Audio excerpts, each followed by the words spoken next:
I've been in the scholarship space for number of years. I'll say probably more than 10 years.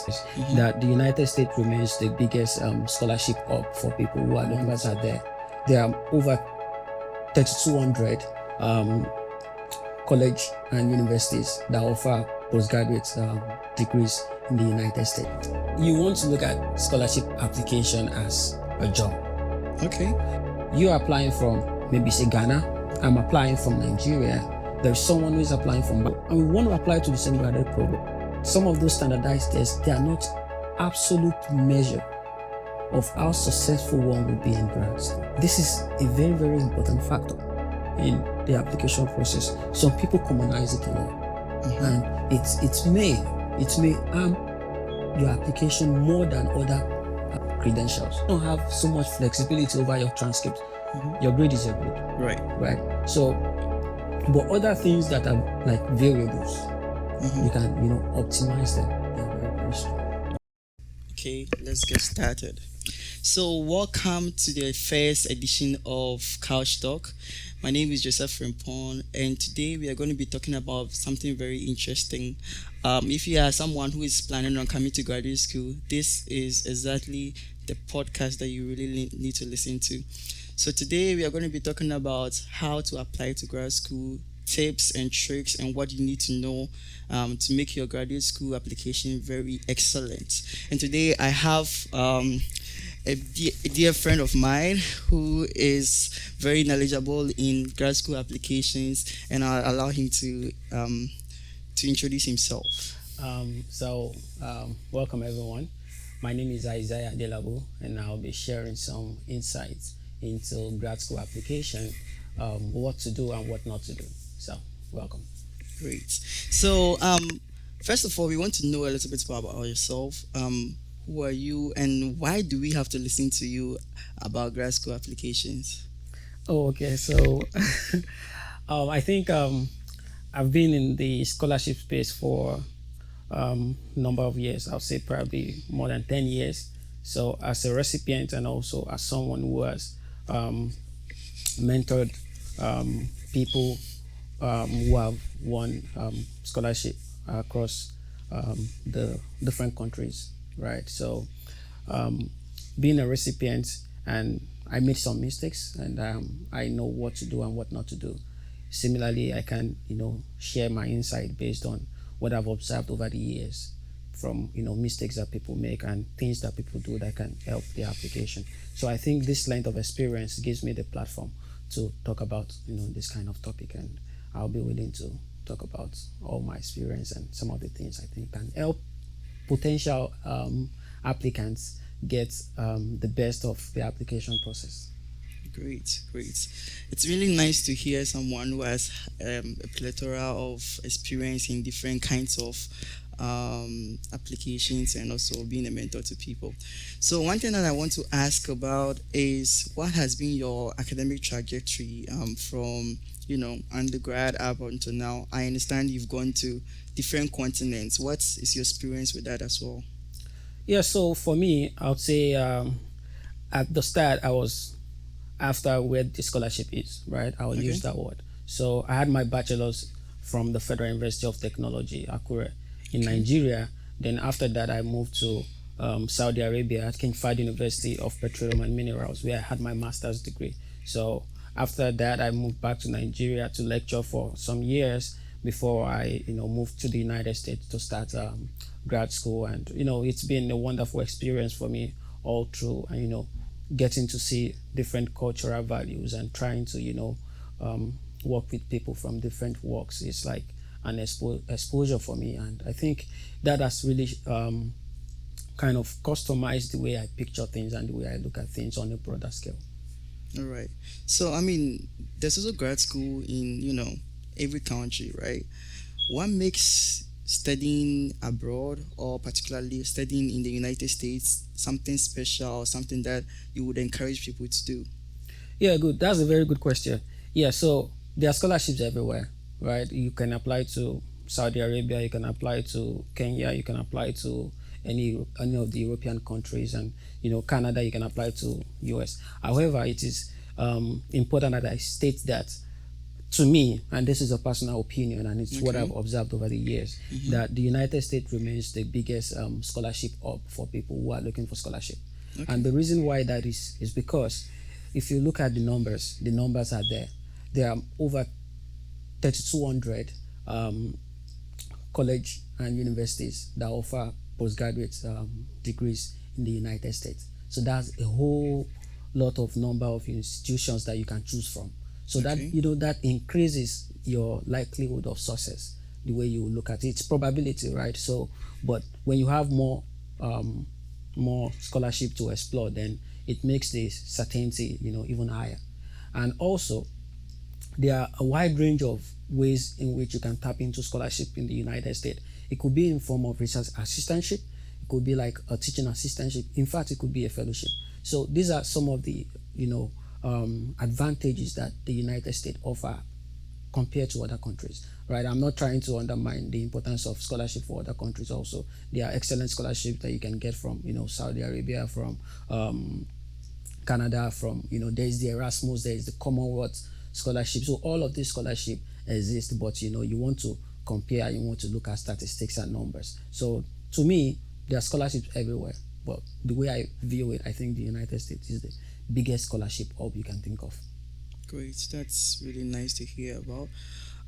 So one thing I also want to ask about is with regards to the grad school application itself, right?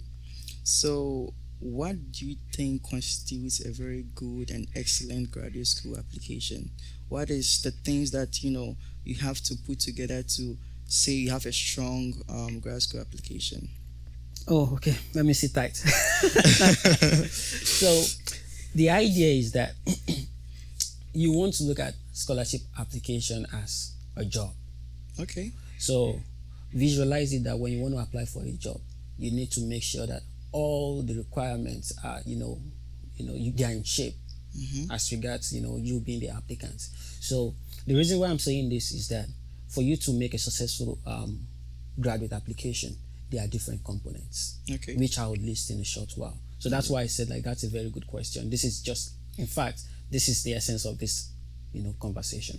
So the first thing that is important on the list of requirements for grad school application is the transcript, right? This shows your academic record, right? Mm-hmm. It shows a track record of skills that you have and the courses that you've taken, and how you can use that to convince the grad admission committee that yes, I'm a good fit for this program.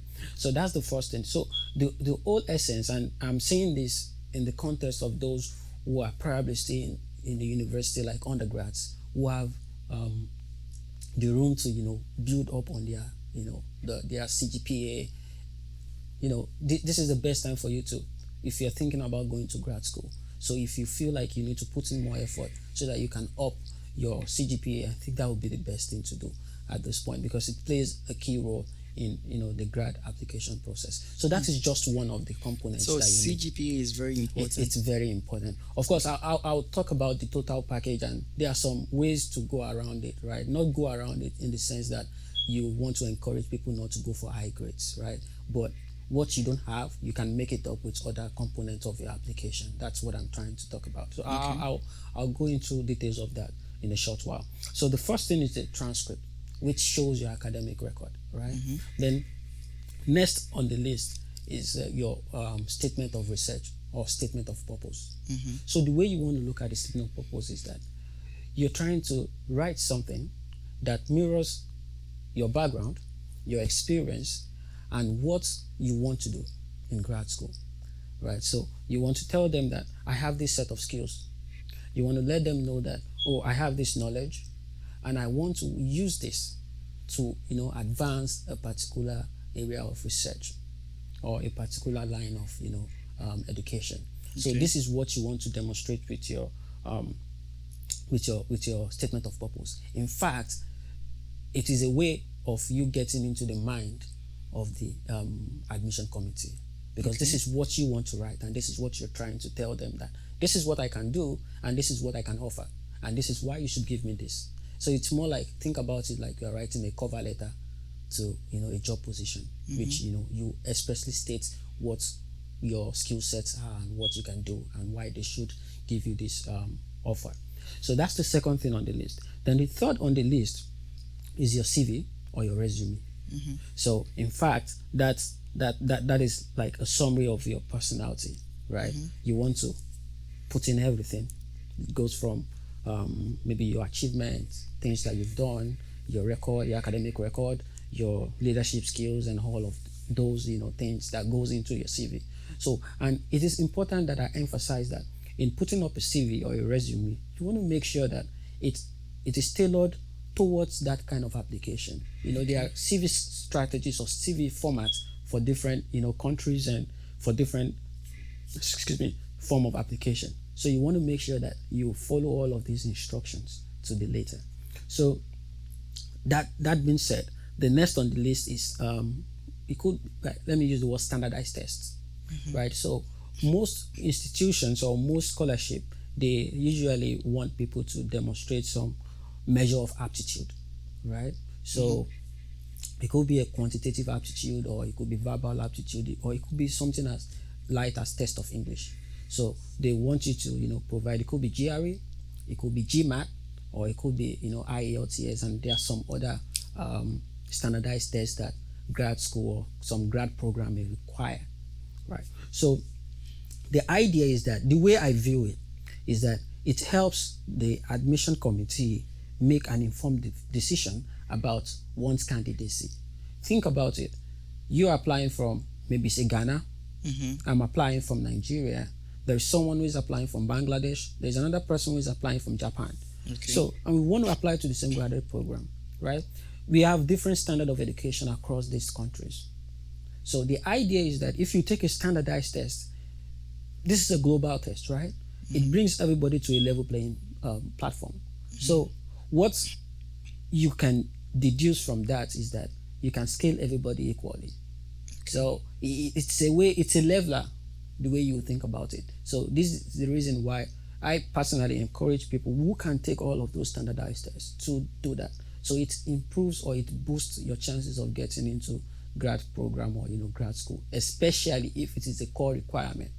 There are some programs that are a little bit silent on those requirements. Some will tell you that if you have it, it's okay. If you don't have it, there's no problem. In fact, some would tell you that they can waive some of those tests. If you can just demonstrate that your language of instruction for your undergrad is English. Some schools will go as far as waiving it for you, that you don't need to demonstrate English proficiency anymore. So there are ways around some of these standardized tests, but I'm just trying to say that it's better to have it if you can do it.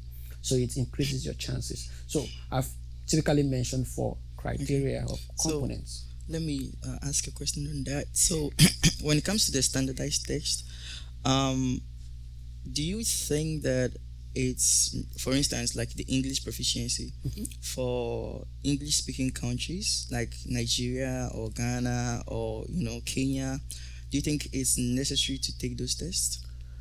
So if you'd ask me, I'll say it's not necessary. Okay. All you have to do is to demonstrate that you can communicate, you can write, you can read. Okay. You can engage constructively in English. Okay. Right? And that should be enough. However, because this is a scholarship, you cannot dictate what the scholarship board should do. So if they want you to provide that as a requirement, you have to. The reason why I mentioned that is because this is a scholarship. They want to give you money to do something. They want to pay you money. So it's more like you trying to dictate what you want your boss to do. That, your boss wants you to do this, and you say, no, I'm not going to do it because I don't want to do it, right? So there are ways around it. You can request for a waiver on conditions that, yes, your language of instruction is English, or you are from a native English-speaking country. Okay. Right? So all of those things can come as, an advantage, right? So, but the decision whether it should be a core requirement or not to be a core requirement is beyond me. Okay. Depends on the program. It depends on the program. Yes. Okay, great. So, about that too, there's another question I want to ask about the the subject tests Mm-hmm. and the GRE part, right?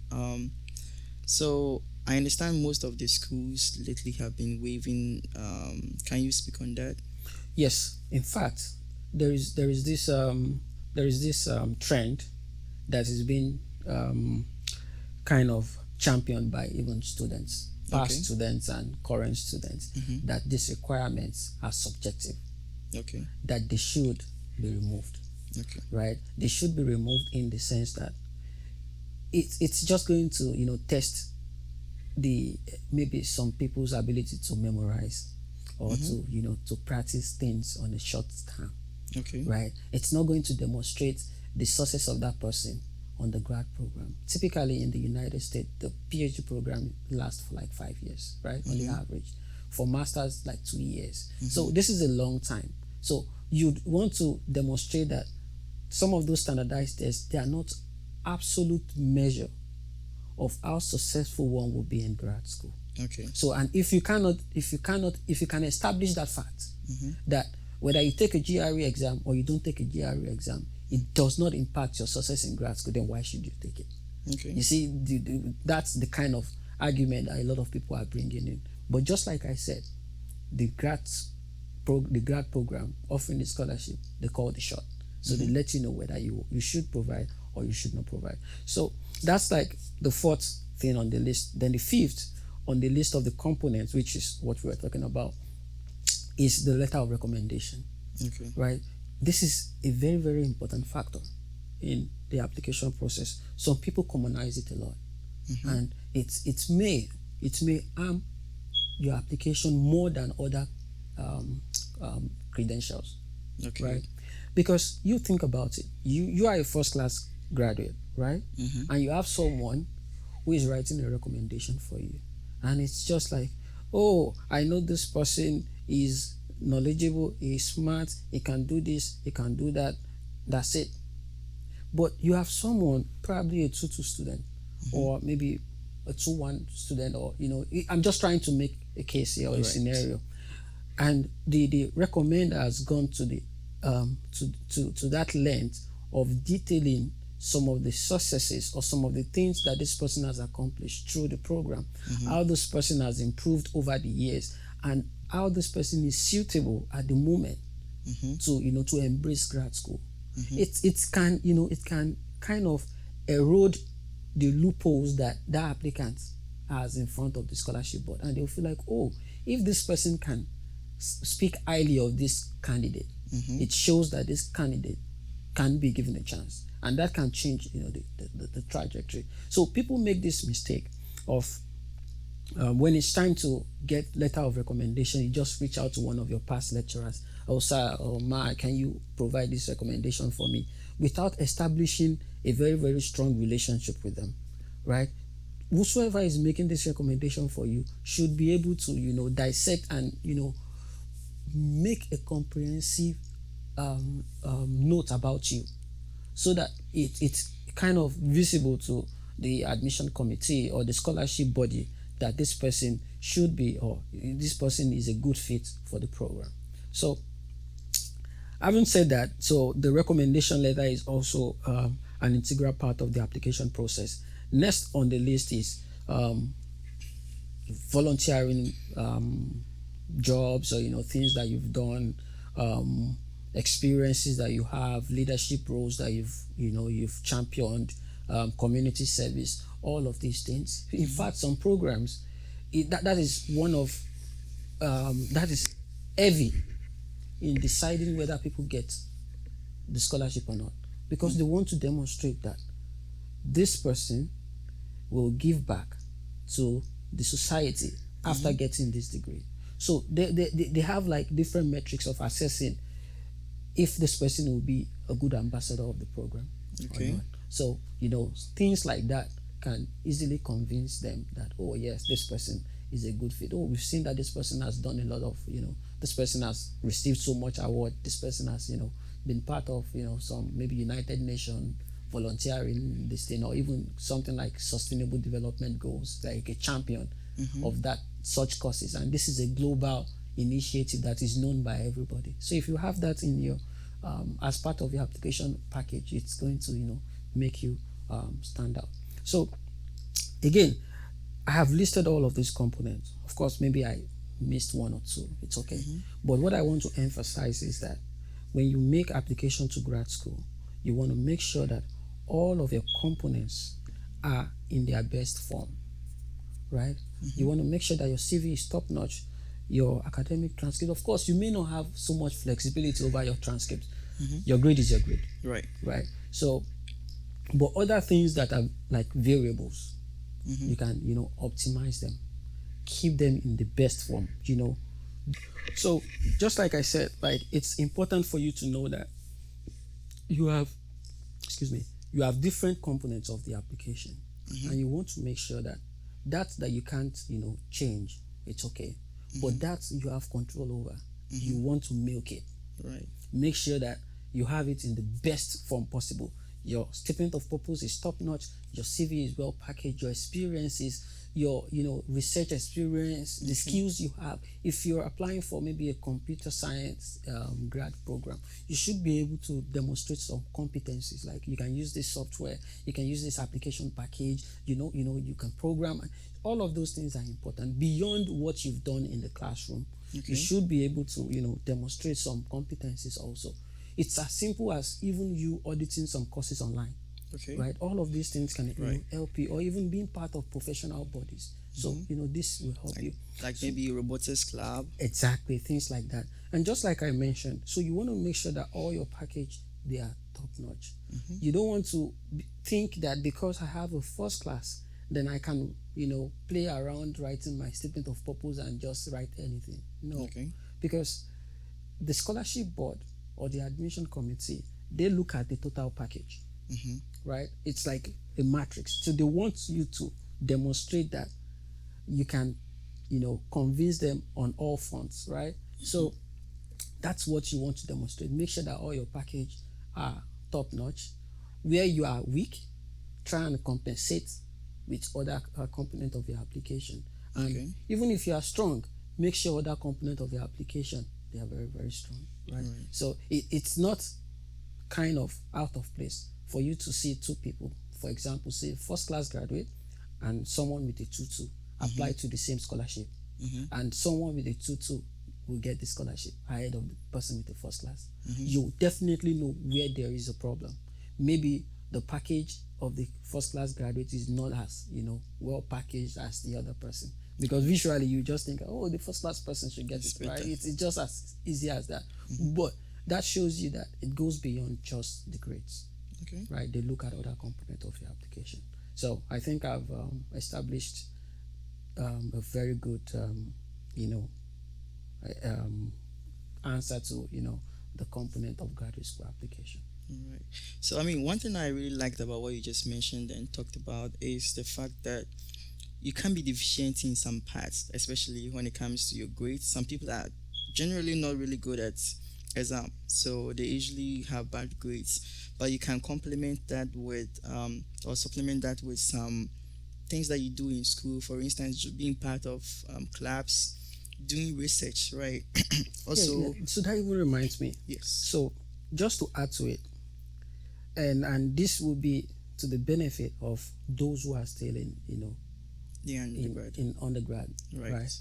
So please, one good thing that I've observed over the years is that if you did start very, very badly, like you have a 4 years program, first year was terrible, second year was terrible. If you can demonstrate good success in your third year and your fourth year, you see that trajectory can go into your statement, and you can convince the scholarship board that go to my transcript and see how much success I have made from my second year to my third year and my fourth year. This demonstrates my personality, that I do not give up on things, right? And I can pick up even when the odds are against me. So to me, if I see that on a candidate's statement, even as someone who wants to review that statement, I will want to give that person a chance. Right. It's just logical to look at someone, probably out of a CGPA of 4. Someone who started with a CGPA of 1, Mm-hmm. then in second year moved to a CGPA of 1.5. Mm-hmm. Then in third year, the person had a 4.0 CGPA, Mm-hmm. right? And fourth year, maybe a 3.5 CGPA. Mm-hmm. I know that there must be some limiting factors in the first and second year, which that person has worked on. Okay. And that is a very good indication that this person is going to improve in grad school, which is what the grad school really, Looking for. really care for. Right. So I mean, yeah, about the same line of thought. So how important is like research? Because I know, uh, um, usually in undergrad, Mhm. we do not really think of research. We always think of taking courses and passing our courses. But I've also realized since I came to grad school that people actually do research way up, probably in second year, right? How important is research, especially for PhD applications? So, in fact, that's one thing I mentioned earlier about the standard of education in different countries, Mm-hmm. right? It depends on how the curriculum is structured Okay. in different countries. Like, for example, um, in Nigeria, we are heavy on research. Okay. Heavy on research in the sense that for someone who is taking a course like chemistry, Mm-hmm. in your first year, second year, third year, up to your final year, you would have to take some lab courses, right? Okay. And this is standard practice Right. virtually everywhere. Mm-hmm. But what is important is that what do people learn from those lab sessions, or what are the facilities that they are exposed to? Mm-hmm. So those are the things that may create like a knowledge gap from what you have in the undergrad and what you have in the grad school, Mm-hmm. right? However, because the grad school is heavy on research, Mm-hmm. if you want to apply to a grad school, you must be able to demonstrate that you are ready to embark on that research journey. It's not Right. negotiable. It is okay for you not to have done that crazy research, Okay. or it's okay if not done any groundbreaking research. That's Mm-hmm. fine. But you must be able to demonstrate that in your capacity, with what level of resources you have at your disposal, you have achieved this, you have achieved that. Mm-hmm. Grad school will not tell you that before you can apply, you must have 10 publications, 6 publications, like you must show like research productivity in that Mm-hmm. context.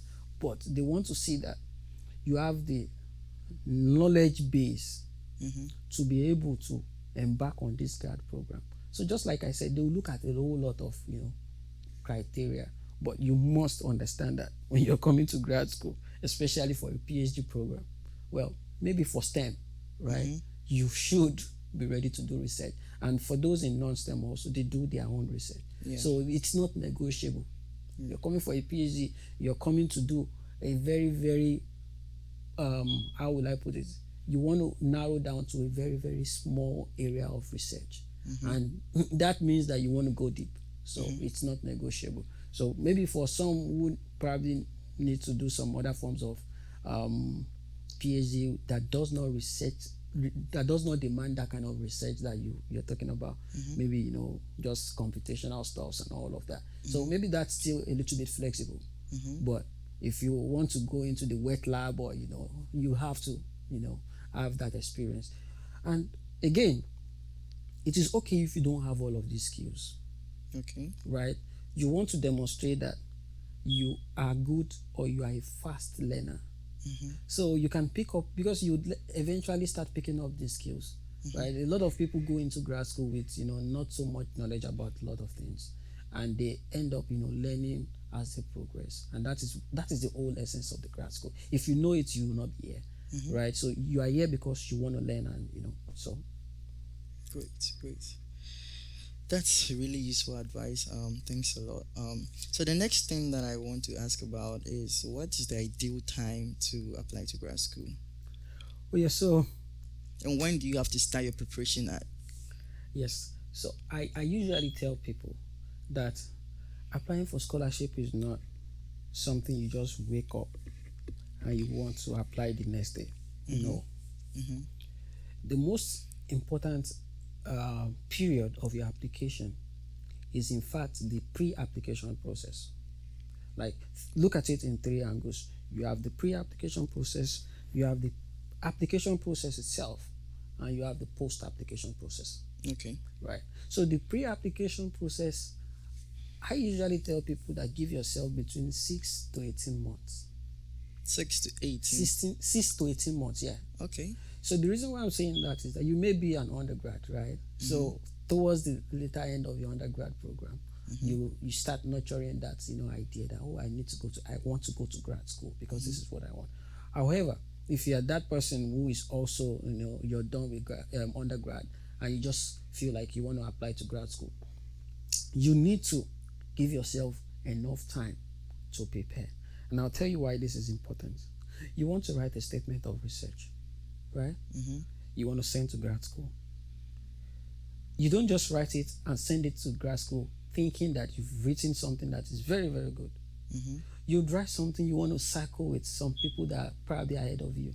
Okay. Like, oh, Joseph, I have this statement that I want to write to grad school. Can you please review this for me?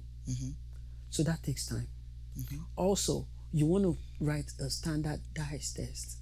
People will tell you that the shortest time that you can prepare for a GRE and be, except you are a genius, right?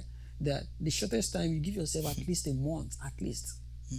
Some people tell you that you need to even prepare for 6 months, right? So look at that time that you need to prepare for such standardized tests. GMAT, IELTS, TOEFL, all of these tests. You want to prepare for them. That's one thing. There is that time also that you need to apply for your transcript, right? That takes time, right? There's also the time frame that you need to contact your referee that, oh, Dr. This, Professor This, in the next so month, I need you to, be my referee and provide this recommendation for me. And that's it. And also, just like your CV, you want to tailor your CV to the format that's required. So all of these things, they take time. Right? Take time. And you treat your graduate application as a job. That is how you demonstrate to them that you're a good fit. Things as important as paying attention to details will matter. When you write statement of purpose and where your comma is supposed to be, you don't have comma, semicolon, full stop, all of those things, they can be formatting, all of those things can be turned off. And the reason why people can run into that mistake is because you have an application deadline next week and you feel like you can rush, cook something up with it. So just give yourself time. So eventually, when you give yourself enough time to gather all the materials to make a very good statement, when the time for application starts, all you have to do is to just do some little modification or application tailoring, the way I will call it. So that, oh, this is the core requirement for this application and this is what I need to do just to make sure that my application is tailored to what the scholarship body requires, right? So that has to do with the time it takes to prepare, right?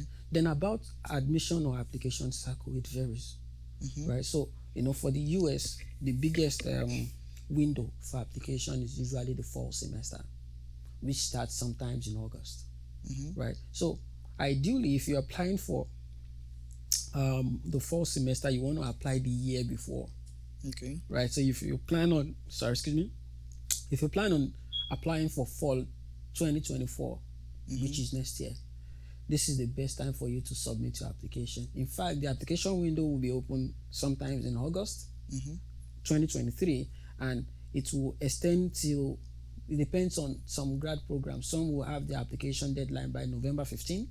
Some will have it by maybe December, and some will probably even extend it to January. And the reason why I'm saying that is in the context that you want them to consider you for scholarship. Right.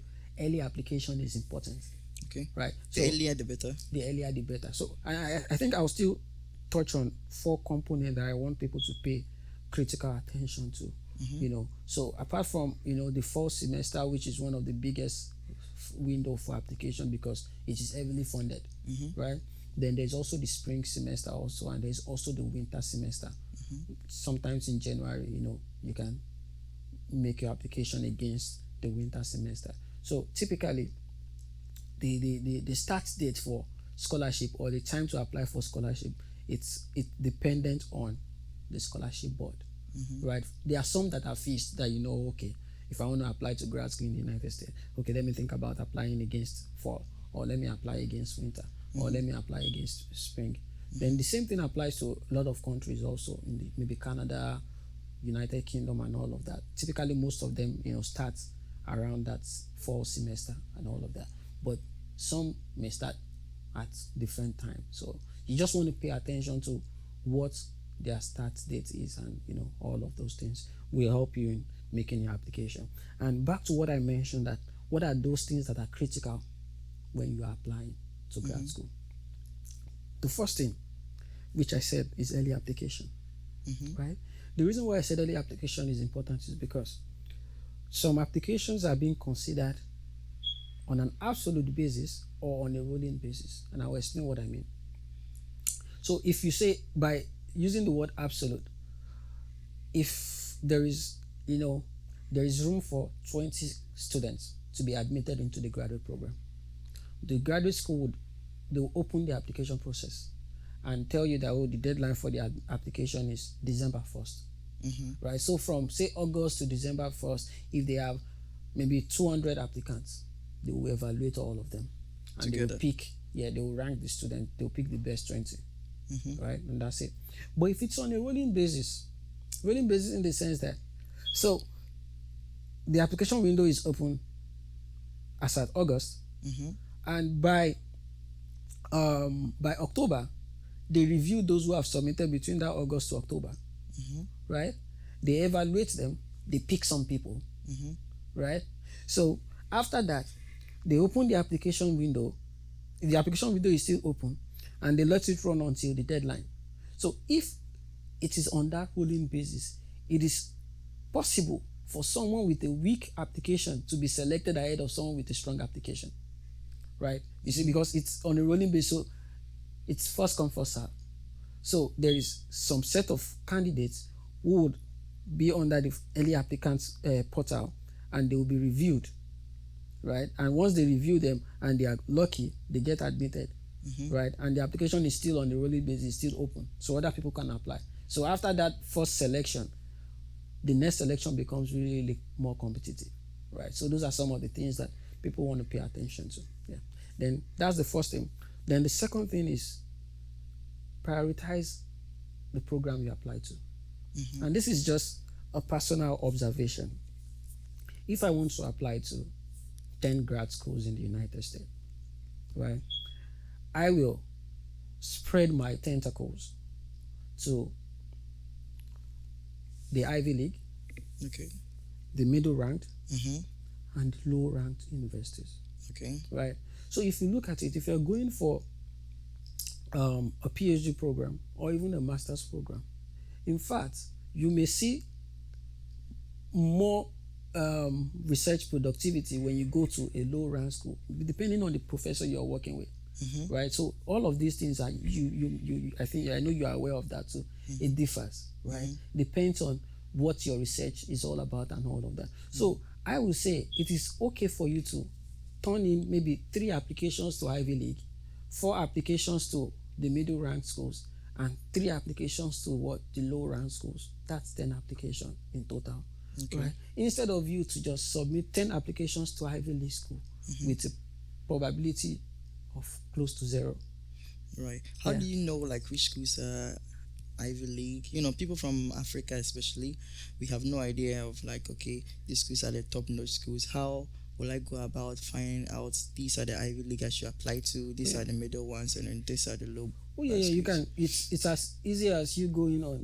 There are a lot of websites that can give you scale of institutions based on their rank. You can use QS ranking to check all of those things. Then you can use there are a lot of U.S. news. Right? U.S. news. You can use different scholarship portals that you can explore, and they will give you good good scholarship good university rankings. Yeah. Okay, so you rank them and probably pick top maybe 20. Exactly. That's probably Ivy League level, exactly. Right? Exactly. And then somewhere within the 50 to 100 probably is middle. Pick some there. Exactly. Some that is really, really low, probably maybe hundreds. So you see that's the reason why I said that is it just limits your risk factor. Right. You have safe schools.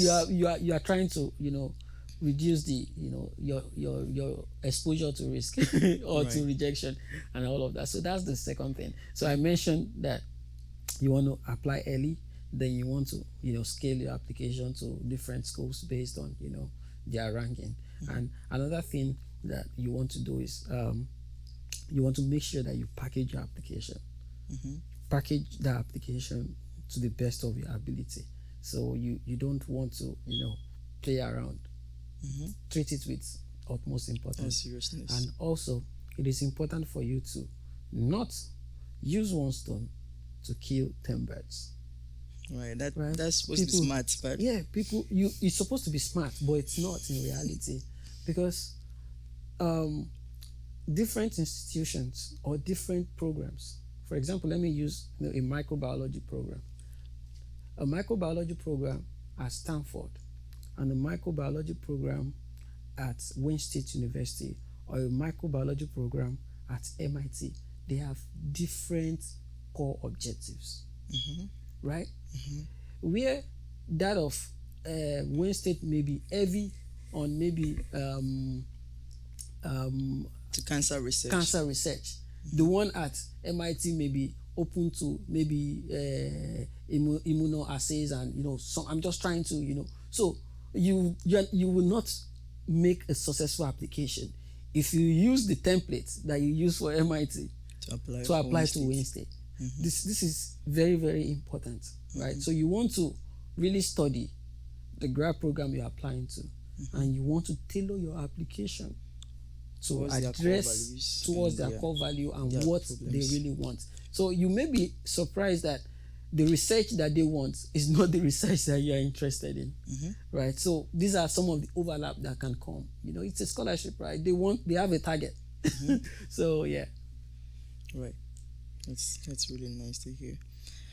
Right. So another thing that I want to also ask about is, so what are some of the funding options do we have to explore?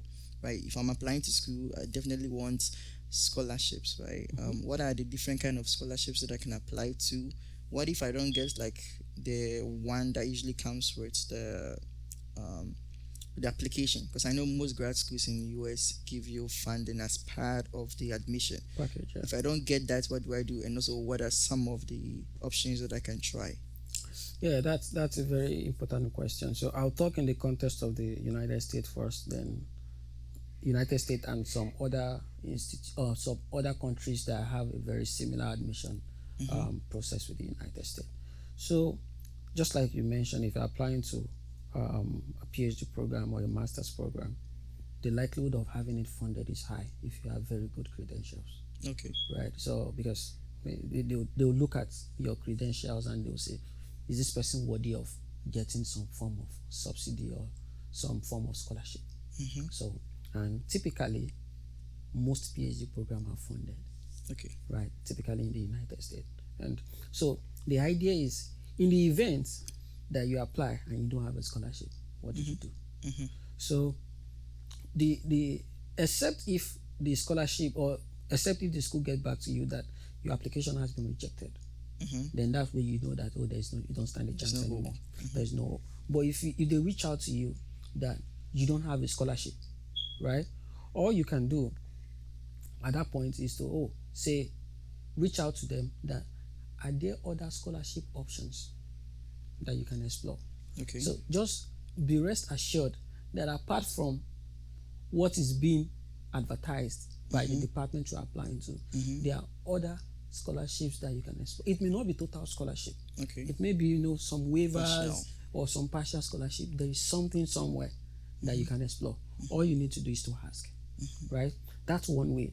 Then another way of trying to jump ahead on the scholarship or in a bid to get funding is to reach out to professors. Okay. Yeah, you can send cold emails to professor. Oh, dear professor, I saw the research you're doing and I'm really, really interested in this research because I have this set of skills and it aligns with what you're doing and all of that. Can you give me like an audience to talk to you about some of these things? And if they are interested in you, they talk to you. Okay. right? And you can ask them if they have funding, they will be willing to to bring you in if they see that you are made up of stuff that they really want. So this is another way.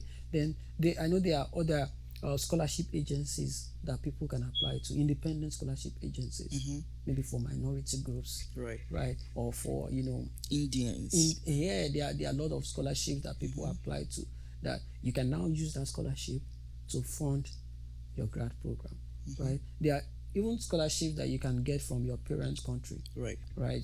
There are scholarships for for Nigerians that they can use in the United States, and for different countries, Ghana, Yes. Kenya, China, and all of that.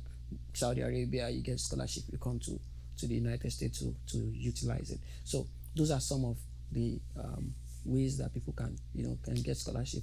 However, for other countries, like for Commonwealth is regulated, right? If you apply, you get it. Good, it's funded, right? Same thing with Erasmus.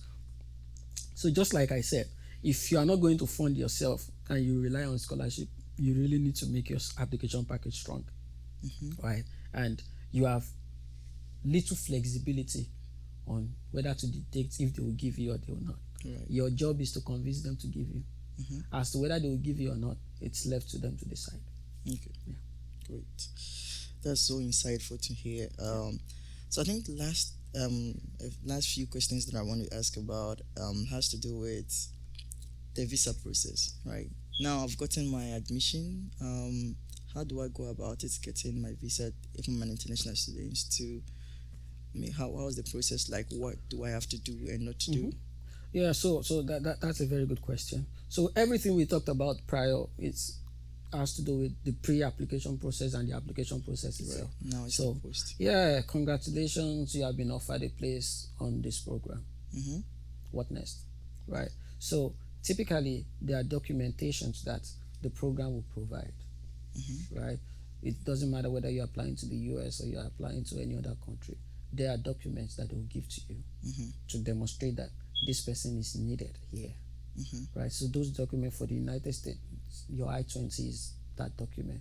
For UK, it's your probably some other forms that they will give to you that you take to the embassy. So all you have to do is to put up the requirement, because different countries have different requirements.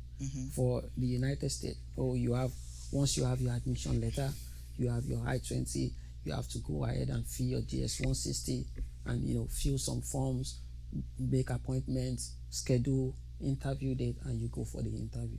Okay. Now, I must emphasize that having admission is not the same thing as getting the visa. They are two different processes.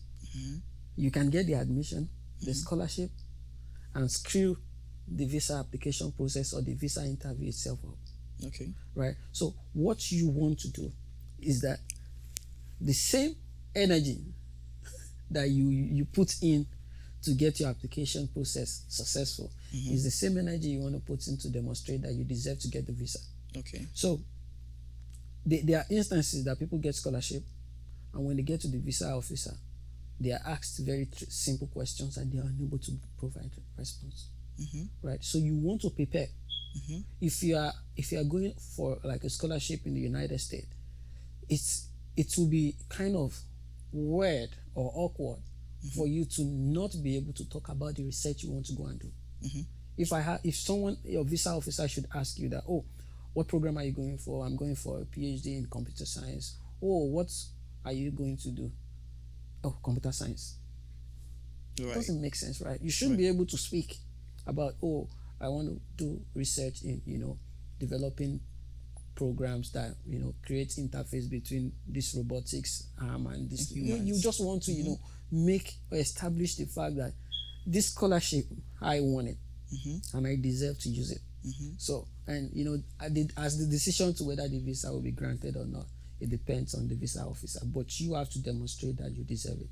So, and that applies to every other application process, or every other visa process for different countries. Okay, that's good. So another thing I want to ask about too is I think I should have asked this question earlier. No problem. It has to do with, do we need work experience, for instance, for grad school? And how do we basically put that to an advantage? Is it required, and how can we take advantage of, let's say, our work experience as well? Yeah. So the simple answer, based on my experience, Mm-hmm. is no. It's not required. Okay. It's just an advantage. Okay. Right. So if you don't have work experience, no, it's okay. Mm-hmm. Right. Your your um your undergraduate research is enough research experience for you to be able to tell the admission committee, oh, I've done this level of research. Right. Mm-hmm. So they understand. The same thing, if you have the experience, you want to emphasize that in addition to my undergrad knowledge, I have done this, I have done that, I have done this, I have done that. So there is no perfect answer to that. But as to whether it's a requirement, no, it's not. It's just an added advantage. Okay, that's good. So, what about the role of like culture in all of these things, right? Yeah. So it depends on, we have different um, cultural tolerance, the way I'll put it, right? Mm-hmm. So if you've built yourself mentally, the impact of cultural change may not be huge, right? But be rest assured that there's going to be cultural change. Right. It's as simple as that, Mm-hmm. right? Something as very little as time format is a Okay. cultural change. Mm-hmm. If you come from maybe Ghana or Nigeria, the way we write our dates is different from what they do here, Mm-hmm. right? You're coming, the kind of food that you eat is different. The kind of way you talk to people, gestures, and all of those things, they differ, right? While you may be like kind of conservative, some people want you to be, very, very open, Okay. right? So these are some of the cultural shocks that people will see, right? Student lecturer relationship is different, Right. right? So if you begin to give too much, how do I put it? It's respect, but if you begin to give too much respect in quotes Mm-hmm. to maybe some professors, they may look at it like, oh, what's going on? It's like you don't even know what you're Like you don't doing. even know what you're doing. Some will tell you like, oh, don't call me Professor this, just call me my first name. That's fine. Something like that is like a cultural shock to some people, right? Food, weather, all of those things. And think about it.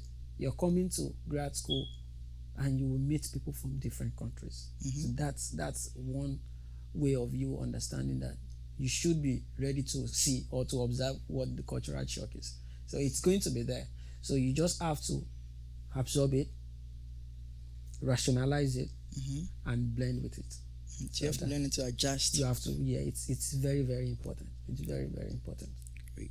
So finally, I want you to give us like some summary of all of this discussion in terms of like do's and don'ts and the most important takeaways that we need to take away from this conversation.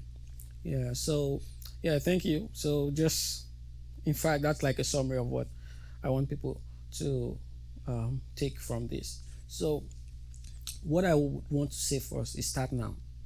Start Right? now. Yeah, just start. It's okay to, you don't know what to do at the moment. It's okay, just start now. Start doing something towards that, scholarship goal of yours. The best time to start is now.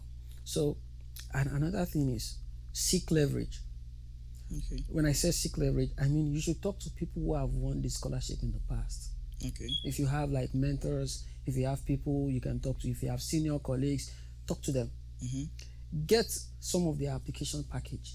Right. Look at what it looks like. It gives you a kind of step ahead of others to as to what Right. what should be the component of a grad application. Right. It is very easy for you. For example, you are in grad school. It is very easy for you to pick the statement of purpose of a prospective candidate and look at it and tell the person that, hey, this will not fly. Right? But if they don't reach out to you, you will not be able to help them Right. tailor their application to that. So always seek leverage, reach out to people, get people's experience. Samples. Then don't rush into it. Right? Give yourself time. Right? When you give yourself enough time, preparation is key to this, whole process. Give yourself build all your resources, gather everything you need, and put everything together. And just like I mentioned, make sure you apply early, right? Apply to a number of schools, right? It is not the best practice to apply to one program or two and just sit back. Right. No, it doesn't work that way. If you ask me that, what is the What is your ideal ideal number? number? I can tell you 20, 40, Okay. 60, Right. 100. I know people who apply to a lot of people tell you the number of cold emails that they send to professors. And Right. some will tell you that they sent over 100 emails. Right. Right. How hungry are you? Mhm. That will determine, the number of applications you can put in. Right. So, and also, while you are doing that, it is okay for you not to have all the credentials or for you not to have all the skills. Build yourself up along the line. That is why you need enough time. Okay. Right? If you're applying to maybe a computer science program and you need to up your skills maybe on maybe Python programming language or maybe MATLAB, and these are important for the program you want to apply for. Use that wait period to build on those skills. Right. And talk about it. Also, don't be shy away from volunteering. At this point, if it means you build in experience without getting so much money from it, it's fine. Like if you're applying to maybe a research program, like a chemistry research program, and you can talk to a professor in one of your institutions that, oh, can I just come and, work in your lab for 3 months for free, pro bono? I'm not. Don't worry about the money. I just want to use this to build that experience, right? That experience that you have can go into your CV, right? That professor can provide recommendation for you. So these are some of the things that, while you are waiting, right, you can begin to solidify your package on the ground. And so my final word is that you are scholarship worthy. Yes, you are Right? scholarship Yeah, worthy. you are scholarship worthy. So all you need to do is to put your application together, get it tailored to the particular scholarship you're applying for, and I wish you the best. Thank you. Yeah. Thanks a lot for coming. No problem. One thing that I want to ask is that the viewers allowed to contact you if they want some clarification or anything, and how would they contact you? Oh yeah, I know so you are very popular on social media as well, right? oh yeah, so you can reach out to me absolutely. I have some resources that I have on Twitter. So my Twitter handle is particular six, number six, particular number six. That's my handle on Twitter. Then also you can reach out to me on LinkedIn, Isaiah Adelabu on LinkedIn, and yeah, those are. You can reach out to me on Facebook also, Adelabu particular. So I'll be open to help if you want me to help with some applications and you want me to help you maybe review some statement, and that's the least I can do. All right. Thank you. No Thank you for problem. coming, and thanks for the pleasant talk. No problem. So this Thank you. concludes our episode of Couch Talk, and see you in the next episode. Bye bye. Bye bye.